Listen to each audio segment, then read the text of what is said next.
XXIe siècle, ou la pensée fatiguée.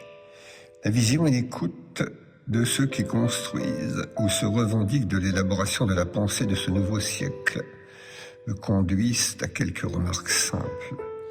D'abord, ce ne sont pas tous seulement des intellectuels, des philosophes ou des praticiens du cogito.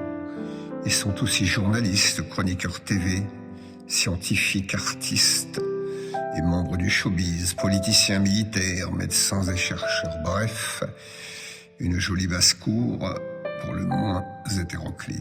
En second, ils transforment l'actualité en une pensée spectacle, bouillie pour bébé par un biais de conceptualisation, sorte de théorisation des faits, low cost, made in China, en sorte, mais nous en sommes habitués.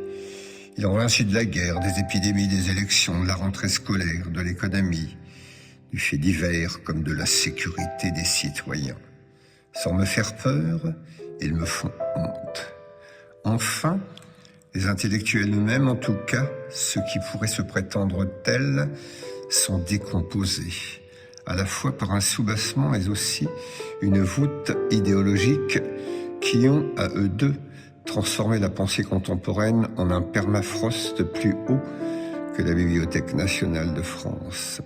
C'est ainsi qu'il en va de la profusion de citations d'auteurs dans les discours, plus ou moins anciens, dont parfois tout de même vieux de siècles, voire de millénaires, agissant in fine comme le ketchup sur le hamburger, le rendre tout bonnement encore plus indigeste.